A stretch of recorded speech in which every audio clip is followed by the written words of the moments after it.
there. Welcome back to this episode of Intuition Your First Sense. This is Vicky. If this is your first time listening, I really appreciate you checking it out, being here. If you are a frequent flyer, well, I appreciate you too.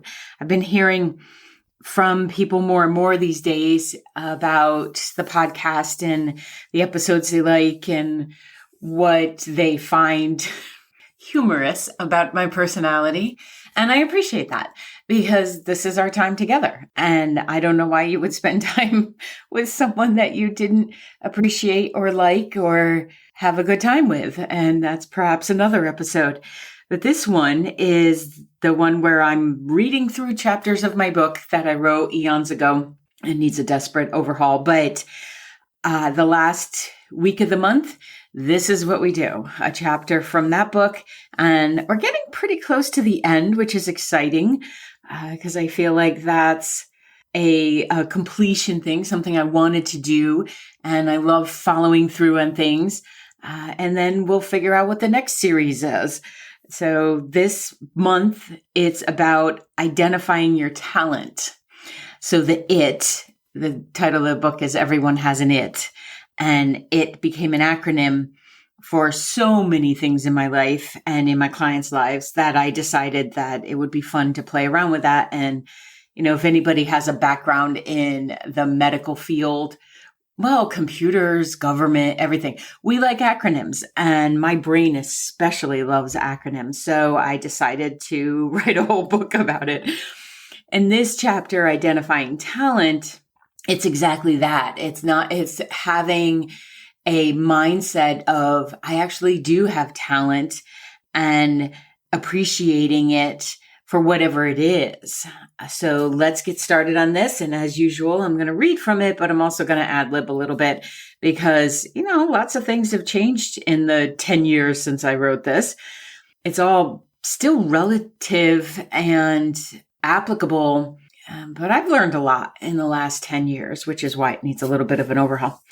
So identifying talent. What is your it for this chapter of your life? We all have an identifiable talent.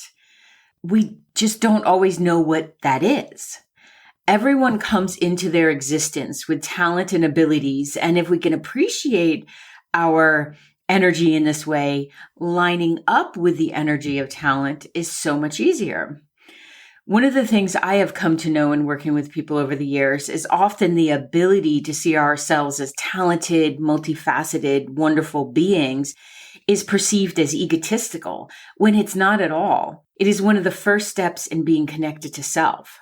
When we are able to see how amazing we are, we can then begin to see it in others as we realize whatever they have only adds to our experience. When we know that we are special first and foremost, we can then see that whatever someone has is not going to take away from us.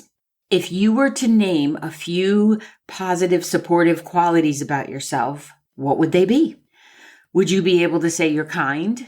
Are you so creative that it just oozes out of you? Are you able to connect with others in a way that is not only effective, but feels good to you too? These are examples of gifts that we often negate within ourselves. We're quick to think that having a talent must be connected to what we produce rather than who we are. It's all connected though. Who we are comes from the very essence of ourselves, our soul. And with some connection to the soul, the examples of how amazing we really are get to show up. So one morning while I was contemplating my marketing brochures and getting ready to launch my life coaching business, I kept getting caught up on the word you. I was asking the standard questions. Do you know what you want? Do you need help finding it? As well as all the other questions that are regulars in life coaching practices of the world. When it kept drawing my attention, like it was highlighted, it jumped off the page to me, that word you. So I took a moment to ask myself, what was so special about that word? It's very common. And I realized I was seeing the letters one by one, not necessarily as the word itself. And as I mentioned, I love acronyms. So I was intrigued by this. I love when my third eye plays with my physical eyes, and it's like my head is being drawn into whatever I'm looking at. And it could be out in the world. It could be someone's energy. And in this case, it was what was popping off the page. It was like it was doing one of those magic eye books and just jumping up. So I decided to do what I suggest so many is taking a breath and asking, what does this mean? And I heard your own uniqueness. I heard it, but I didn't pay attention. I sat there like a bump on a log and felt like I was missing something. We often hear the expression, your own uniqueness, celebrate it. And we also hear the expression, an aha moment, especially since, back in the day, Oprah mainstreamed it, created a way, her marketing team did. Well, this is one of my aha moments, but it's also one of my moments when energy was really exemplified and exaggerated for me. Your own uniqueness was a message as well as the acronym that I had asked for, which is why it's important to stay patient and to stay in that moment when you've asked a question of spirit and not to rush right off of it, because it's usually right there and we're either too literal or we rush right over it and not really listen, which is exactly what I did there. I realized this was one of those buy one, get one free moments. The message for me to celebrate my own uniqueness, but also the acronym of YOU, your own uniqueness. So this 3-letter word held so much power within it, and we use it so often and don't even realize it. One of the beauties of the universe is that we are all different. We are all diverse, and we are very, very unique. I love that about the world and the energy we live in. I love finding out what makes people tick and what is their uniqueness. And often I see it before they do, which is a benefit to my business. But it's a big joy to me to be able to see that within someone. And it's also wonderful because I get to be there for so many unveilings when someone recognizes what I'm reflecting back to them. It's not that I'm creating it. They already have it. I'm simply acting as that reflector back to them and giving it words and concepts and maybe a construct sometimes. Unique to me is one of a kind, something special that when we take the time, we can really appreciate the path and the circumstances that have led to the person growing and becoming who they are. Have you ever taken the time to see the absolute intelligence that is you? There is no one else like you. Even identical twins have their own personalities and vibrations that go way beyond the physical DNA that they share. When you accept that you're unique and you have only the qualities that you can have, an appreciation can show up. I mean, we accept this when it comes to snowflakes. No two are alike, but we have a difficult time accepting it when it comes to us. So why is that? Do you have that as well? Do you have a challenge seeing who you are and what makes you unique and special and truthfully an integral part of this universe and its balance? Because without you in physical or non-physical, the entire world is a little out of balance. If I were to ask you, as I often do in my sessions, what makes you, you, what would you tell me? Do you have striking features? Is your energy one that is so inviting that people in stores stop you to ask where something is, even if you clearly have your coat on and pocketbook and your keys? I'm laughing because this happens to me a lot. And I am not the person to ask for directions in the grocery store or otherwise, unless it's something unique that I go to that store specifically for. Yeah, I'm not the person to ask.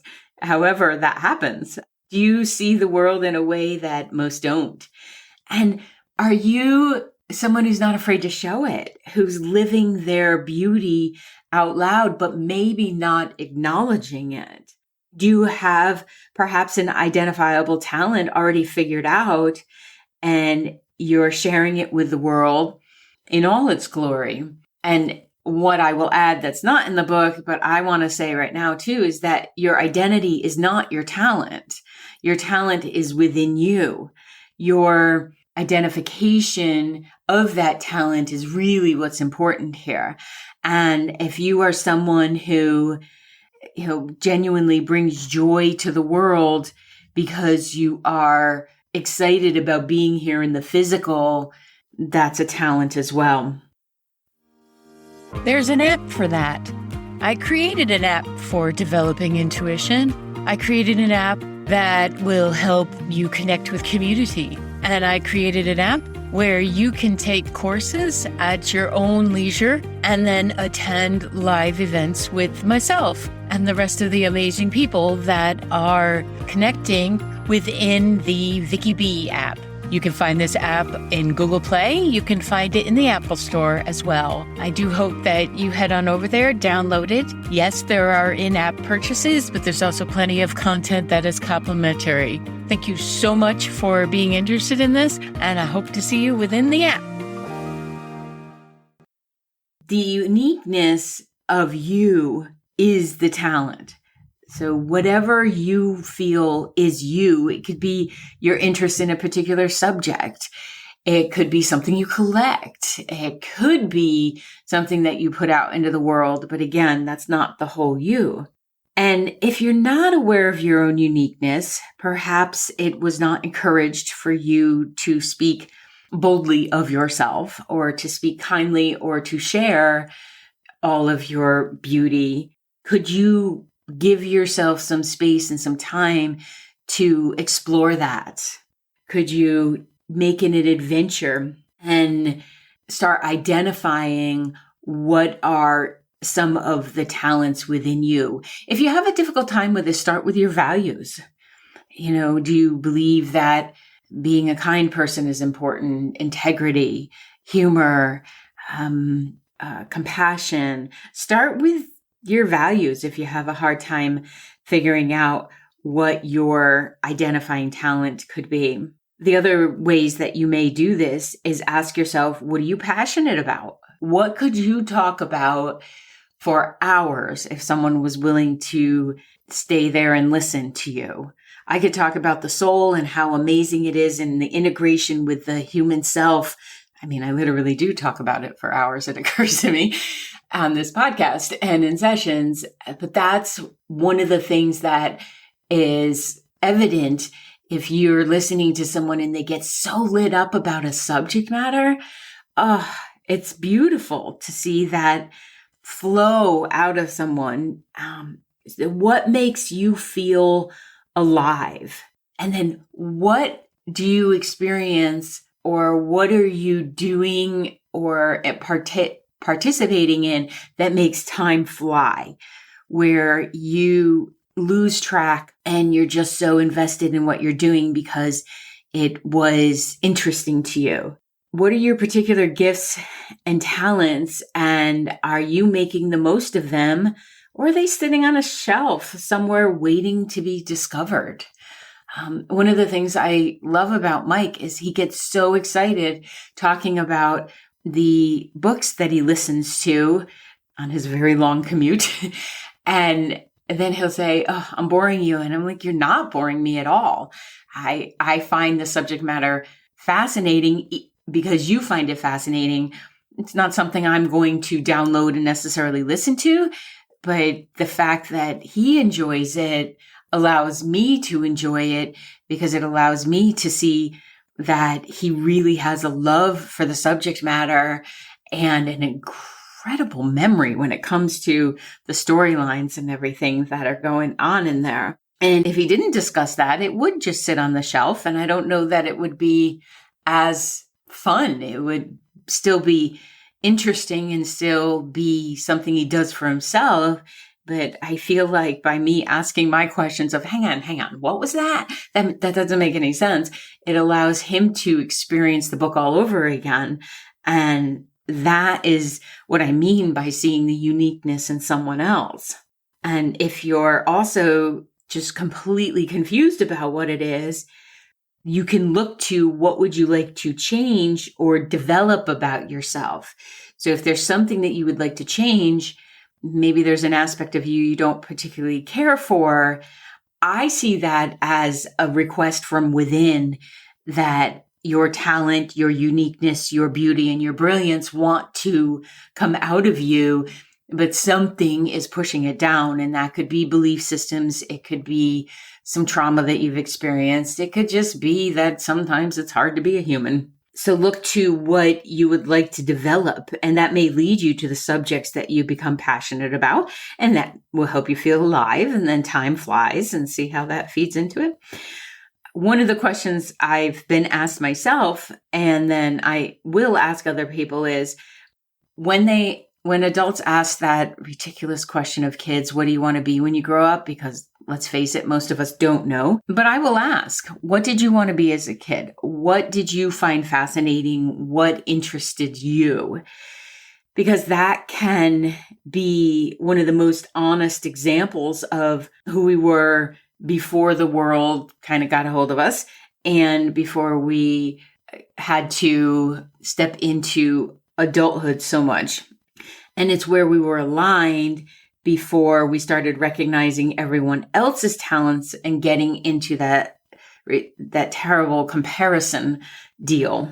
If you could do anything, be any aspect of yourself or go anywhere, what or whom, as an expansion of yourself, would that be?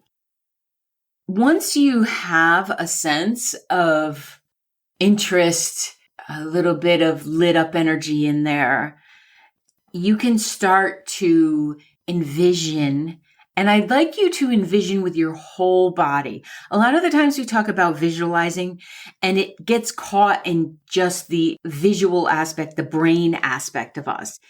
When you want to create something, you have to use your whole self, your whole body, your whole field, your light body field, the quantum field.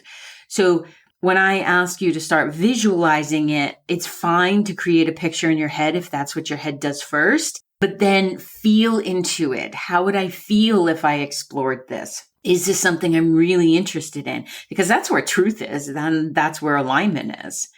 And what one thing that you see or you experience, you feel within that envisioning of your life, could you focus on? One thing. Do not make this a big project. Could you look for a class? Could you, sometimes I feel like YouTube is my classroom. I go there for everything I want to learn.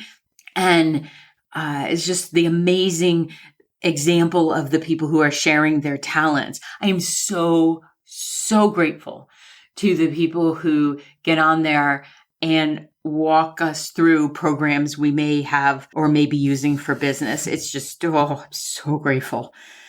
And when you allow yourself to think, okay, I'm going to work on that one thing, I'm going to focus on that one thing, then it doesn't seem as big either.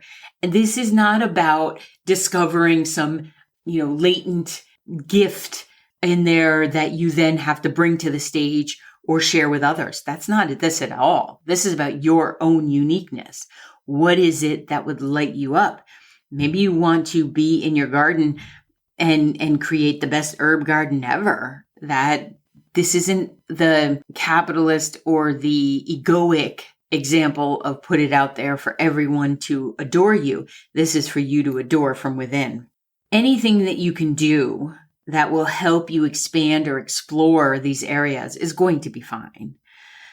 And there are so many other ways that you can do it. And the follow-up episode to this one is going to be about imposter syndrome. And the reason they're going together is probably identifiable to you, that sometimes when I'm asking people to look at their talents and their skills and what they love and what lights them up, immediately there's this shutting down that happens. And so I want to follow up with, well, what is imposter syndrome and how can we move through that?